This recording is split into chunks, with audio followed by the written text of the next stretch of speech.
मेरे प्यारे मित्रों नमस्कार। तो आइए हम स्टार्ट करते हैं आज का लेक्चर। हम पढ़ रहे हैं लेक्चर नंबर 10।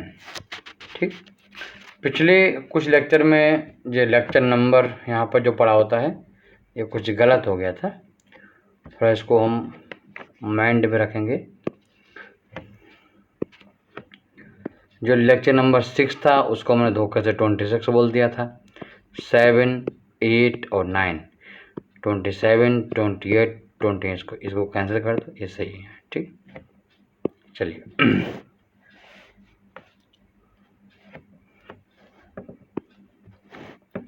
आज का पहला क्वेश्चन है, what is the isotropic turbulence आकार, है ना। आइसोट्रोपिक टर्बुलेंस कब होता है? आइसोट्रोपिक का मतलब होता है कि हर जगह हर दिशा में एक समान। जैसे मैंने आपको आइसोट्रोपिक मटेरियल पढ़ाया था, जब मैंने आपको कंडक्शन पढ़ाया था तो मैंने बोला आइसोट्रोपिक मटेरियल मतलब वो मटेरियल जिसकी कंडक्टिविटी एक्स में, वाई में, जेड में, हर दिशा में सेम है। K x equal to K y equal to K z. Isotropic का मतलब है, लिखो,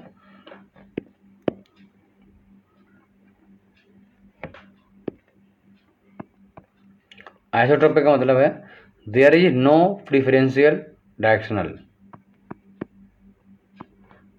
देयर इज नो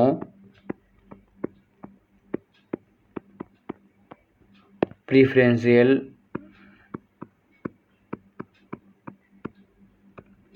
डायरेक्शनल, या फिर हम कह सकते हैं कि any property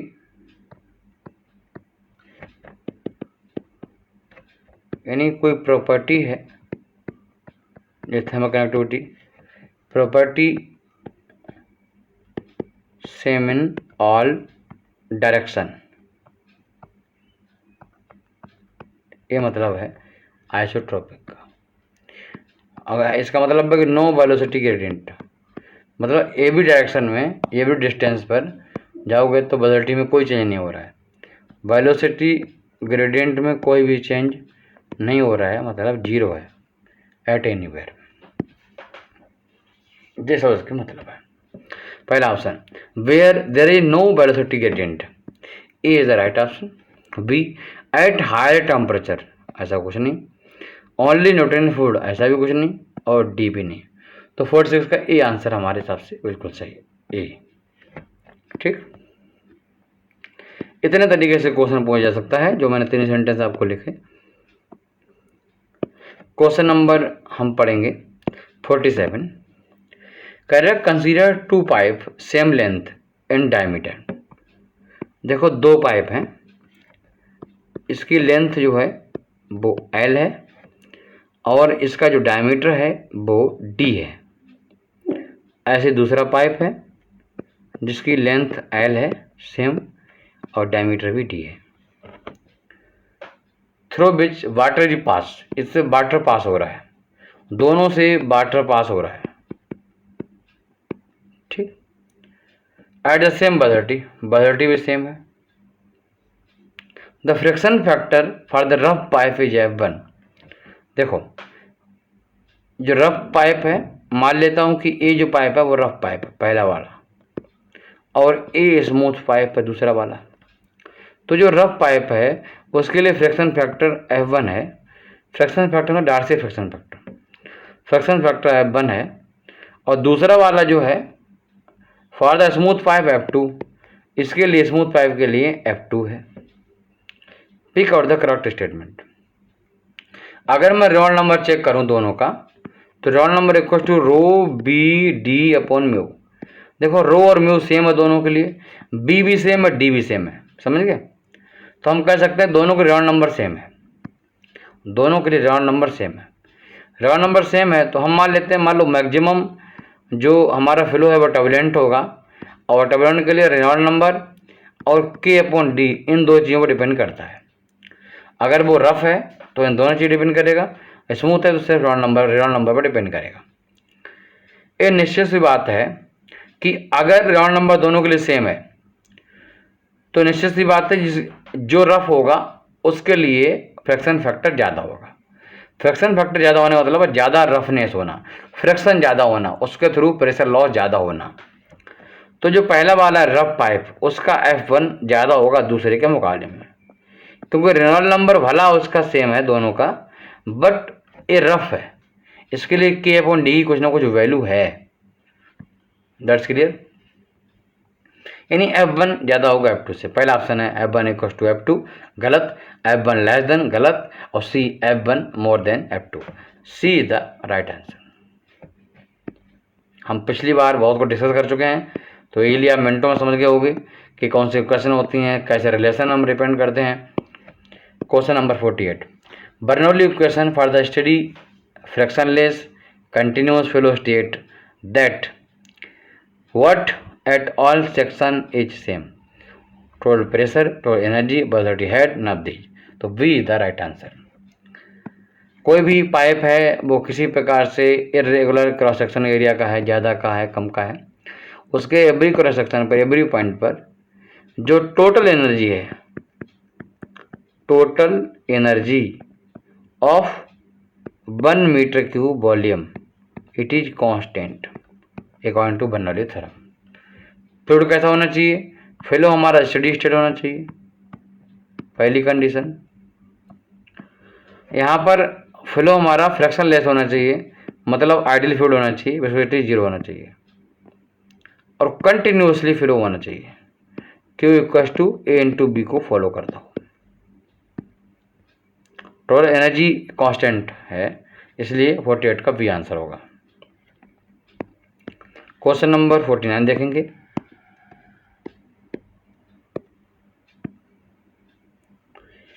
drag is defined as the force exerted by, ठीक।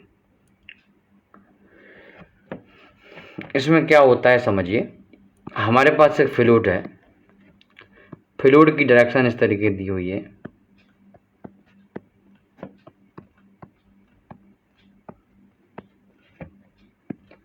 इसमें एक बॉडी है, ये बॉडी है, ठीक।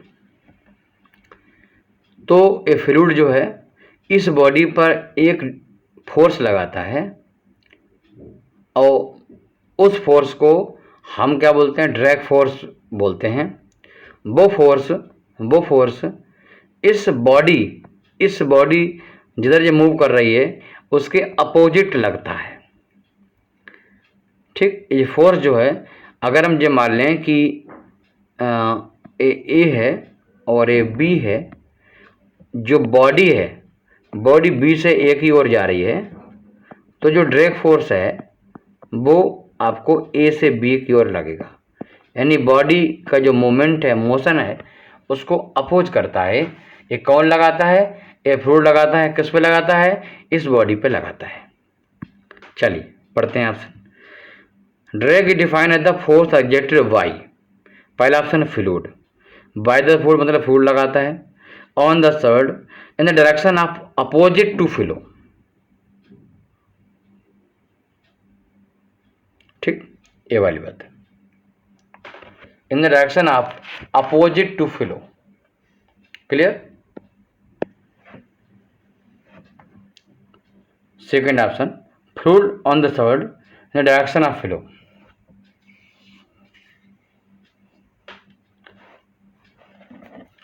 जिधर भी बॉडी जाना चाहती है उसके अपोजिट ए फोर्स लगता है, पहला पॉइंट, क्लियर। दूसरा, जिधर फ्लूइड जा रहा होगा उस एक्शन में ए फोर्स लगता है, इसके अकॉर्डिंग बी ऑप्शन ठीक है। चलिए इसके बारे में बहुत कुछ पढ़ते हैं, लिखिएगा। सबसे पहले लिखिएगा drag force. What is drag force? FD।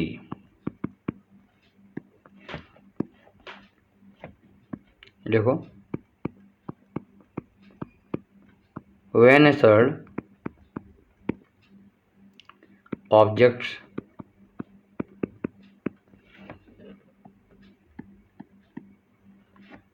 moves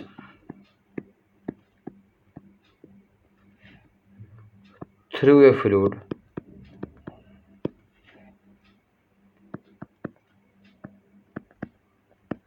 it will experience या एक्सपीरियंस या feel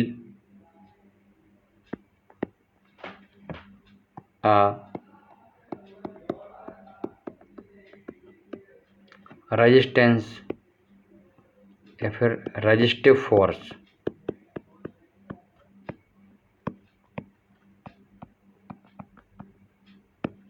called the drag force.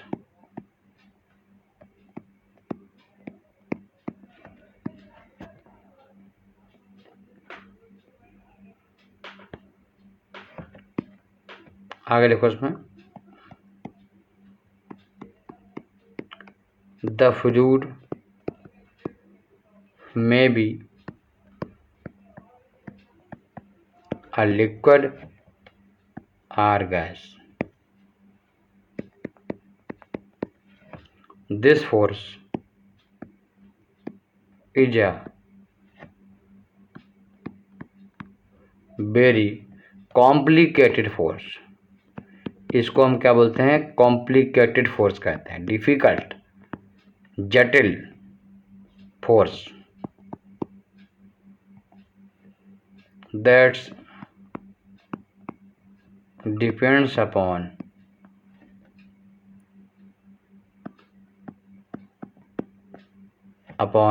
both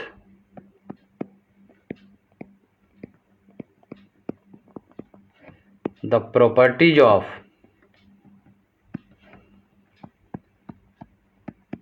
fluids and body। ठीक, एक ऐसा फोर्स है कि जो हम अगर बात करें कि what is amount the force, तो जो फोर्स है वो फ्लूइड की प्रॉपर्टी डिपेंड करता है, चाहे वो लिक्विड या गैस हो। साथ में जो बॉडी उसके बीच में है उस पर भी डिपेंड करता है, दोनों चीज़ों डिपेंड करता है। जैसे कि ज़्यादातर जो फोर्स होते हैं वो किसी एक चीज़ डिपेंड करते हैं, या तो बॉडी पर या फिर लिक्विड पर, बट ये दोनों पर डिपेंड करता है। हम आपको फिजिकल एग्जांपल देते हैं, ये बहुत कॉम्प्लिकेटेड, इसको भूल जाइए। आप लोगों ने कभी फील किया होगा कि भाई हम रोड पे जा रहे हैं और हम चला रहे हैं साइकिल, ठीक, हम साइकिल चला रहे हैं और रोड पे हम जा रहे हैं, ठीक, आपने देखा होगा। तो अगर एयर जो है हम जिधर जा रहे हैं उसके अपोजिट चल रही हो तो हमें साइकिल चलाने में बहुत दिक्कत आती है, क्योंकि हमारी एयर जो हमारे पास साइकिल है और हम हैं, हम एयर के अपोजिट मूवमेंट कर रहे हैं और एयर हमें हमारे ऊपर एक रेजिस्टिव फोर्स लगाती है, वो हमें रोकना चाहती है। तो एयर जो हमारी ऊपर फोर्स लगाती है, यहाँ पर वो ड्रैग फोर्स है, बात समझ गए? ड्रैग फोर्स है। और इस फोर्स की डायरेक्शन जो होती है, जो हम पे काम करता है, वो इस दिशा में लगता है। देखो, हम ए से बी की ओर जाना चाहते हैं, हम ए से बी की ओर जाना चाहते हैं, जबकि एयर बी से ए की ओर लगती है। तो एयर हमारे ऊपर जो फोर्स लगाती है, वो आप फील करोगे वो धक्का है, एक प्रकार से धक्का है, पुश है। और बी से ए की ओर मतलब हमारी उल्टी दिशा में एक फोर्स लगता है। ये जो है हमारे मोशन के तो अपोज में है, बट इस एयर के मोशन के सपोर्ट में है, जिधर एयर मूव कर रही है उधर ही है। इसको हम ड्रैग फोर्स कहते हैं। दूसरा एग्जाम्पल लें, आप लोगों ने कभी गंगा जी में किसी नदी में तैरने की कोशिश की होगी। अगर धारा इधर चल रही है और हम इधर मूवमेंट करना चाहें तो हमारे ऊपर एक फोर्स काम करता है और हम आगे नहीं तैर पाते हैं और वापस होते हैं, बार बार धक्का लगता है मेरे पीछे की ओर। ये वाला धक्का ड्रैग फोर्स कहलाता है। और ये धक्का जिधर डायरेक्शन है बहाव की, फ्लो की, उधर की ओर काम करता है और हमारे मोशन के अपोज में काम करता है। Simply this is drag force, ठीक। चाहे वो गैस हो चाहे लिक्विड हो, उसमें कोई भी सॉलिड बॉडी आएगी तो उस पर एक अपोजिट मोशन फोर्स काम करता है, that is a drag force. तीसरा एग्जाम्पल, जैसे हमारे पास कोई लिक्विड है, इसमें कोई बॉल गिर रही है, तो नीचे क्या है, नीचे नीचे इसका ग्रेविटी फोर्स काम कर रहा है, ऊपर एक बायंसी फोर्स काम कर रहा है, क्योंकि उसने कोई लिक्विड डिस्प्लेस किया है, वो लिक्विड का वेट इसको फोर्स लगा रहा है, दैट इज बायंसी फोर्स। ठीक, बायंसी फोर्स हमेशा ऊपर की ओर काम करता है इस बॉडी के अपोज में। और ये बॉडी ऐसे आगे बढ़ रही है तो इसके ऊपर एक ड्रैग फोर्स काम करता है, और ड्रैग फोर्स इसके मोशन के जस्ट अपोज में ऊपर की ओर काम करता है ड्रैग फोर्स। तो ऊपर F D plus buoyancy force और equal to gravity force, this is gravity force. समझ गए? तो again example of drag force. Drag force जो होता है वो फार्मूला होता है हाफ रो वी स्क्वायर, और यहाँ पर एक कांस्टेंट होता है उसको बोलते हैं सी डी, ड्रैग कोएफिशिएंट, और यहाँ पर multiply A P, a formula है। सी डी ड्रैग कोएफिशिएंट है, इसके निकालने का फॉर्मूला है, ये राउंड नंबर पर डिपेंड करता है। रो विस्कोसिटी है उस लिक्विड की, गैस है लिक्विड की। वेलोसिटी है जिस वेलोसिटी से हमारी मूवमेंट आगे बढ़ रहा है, velocity, this is the velocity of object. ठीक, और A P is the projectile area, projected area. जैसे अगर इस एक बॉल है तो बॉल को ऊपर देखोगे तो कैसे सर्कल दिखाई देगी, तो इसका एरिया। अगर कोई क्यूबॉइड है तो एक स्क्वायर दिखाई देगा, मतलब रेक्टेंगल दिखाई देगा, ये प्रोजेक्टेड एरिया है इसका। तो इन सब पे डिपेंड करता है। देख रहे हो ये जो एफ डी की वैल्यू है ये दोनों चीज़ों डिपेंड करती है। सी डी आर ई का फंक्शन रेनॉल्ड नंबर का, तो रो बी डी अपॉन म्यू। यहाँ पर डी जो डायमीटर ऑफ पार्टिकल है जो बॉडी इसके अंदर जा रही है, अगर वो बॉडी नहीं स्फीयर फॉर्म में नहीं है तो हम उसके लिए कैरेक्टरिस्टिक लेंथ लेते हैं, और उसके फार्मूले अलग होते हैं कि वो सिलेंडर के लिए R/2 होती है, स्फीयर के लिए R/3 होती है, और वो सब वगैरह वगैरह जो आपको मैंने समझाया है पिछले क्लास में। तो भाई यहाँ पर जो सी डी है वो ड्रैग कोएफिशिएंट है, ड्रैग कोएफिशिएंट। ठीक, ये ड्रैग कोएफिशिएंट है, ड्रैग कोएफिशिएंट है, और ये फंक्शन होता है ज्योमेट्री का। ठीक, ज्योमेट्री का और शेप का, किस प्रकार का शेप है, और बेसिकली रेनॉल्ड नंबर का।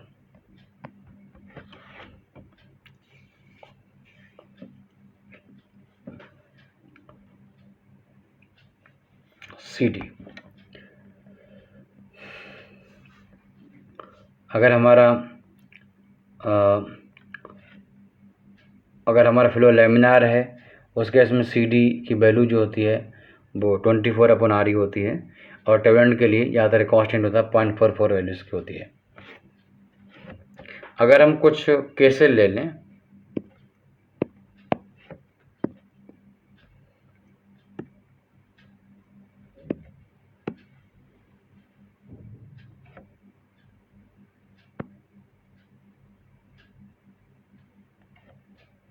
सी डी ले लेते हैं कुछ शेप के लिए।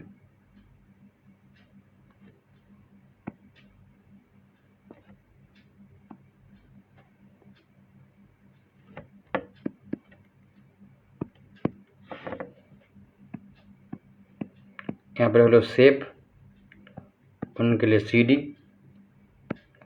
शेप उनके लिए सी डी।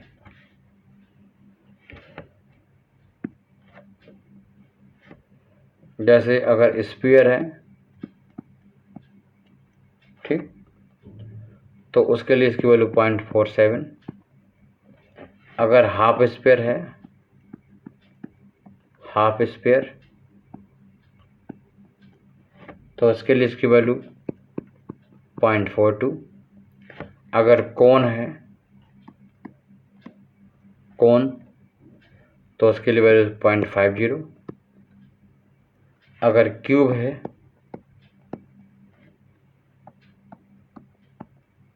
क्यूब है 0.05। अगर भाई एंगल्ड क्यूब है, एंगल्ड क्यूब मतलब ऐसा होता है ऐसा, ठीक, तो उसके लिए इसकी वैल्यू 0.80। लॉन्ग ट्यूब है, सिलेंडर, ऐसे बहुत सारी बॉडी हो सकती हैं जिनके लिए इनकी वैल्यू ऐसे होगी सिंपली। लेमिनार जो केस होता है, लेमिनार, ठीक, उसके लिए जो उसकी वैल्यू होती है वो होती है 24 upon Reynold number, sorry CD की वैल्यू। और टर्बुलेंट के लिए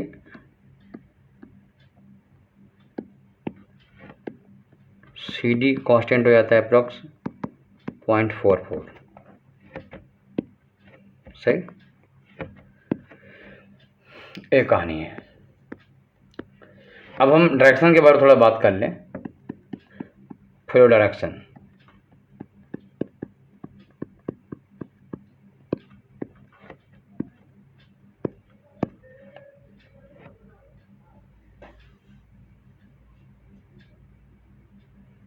मैंने आपको बताया कि ये हमारे पास फ्लो है, इस तरीके से है, और कोई बॉडी है जो फ्लो डायरेक्शन आपको दिखाई मैंने एरो लगा के, और ये फ्लो इस पर फोर्स अप्लाई करेगा FD, ठीक, और ये जो है फ्लो की डायरेक्शन में होगा। FD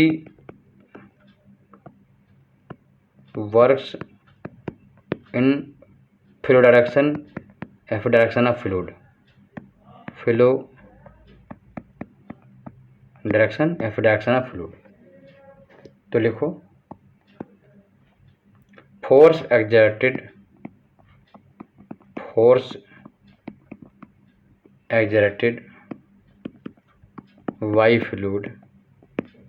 by fluid on the soil in the direction of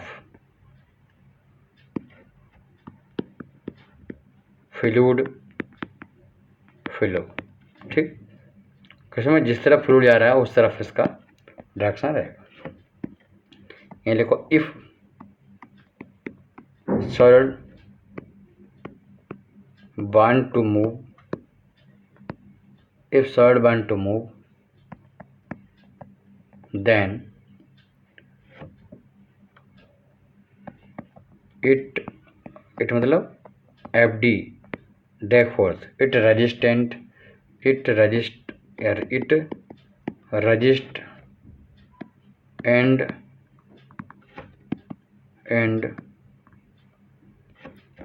try to pull back, pull back in the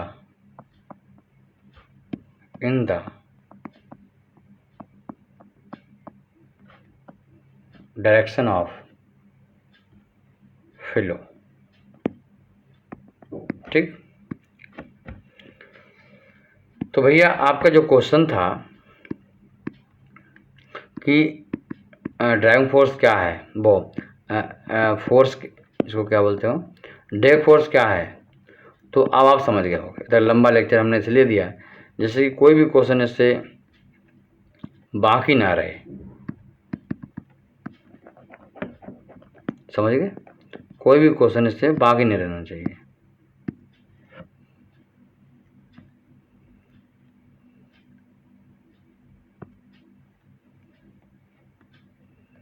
question number 49 था कि drag is defined in the force exerted bye, तो बी ऑप्शन इसका सही है। Fluid force कौन लगाता है, fluid लगाता है, ऑन द सॉइल लगाता है, सॉइल लगाता है, in the direction of flow direction में, ठीक, बिल्कुल परफेक्ट है बी। कह रहा है कि force exerted by the soil, soil लगाता है फ्लूइड पर नहीं, फ्लूइड लगाता है सॉइल पे, by the fluid, by fluid on soil और in the direction of flow, clear. Question number 50 देखेंगे।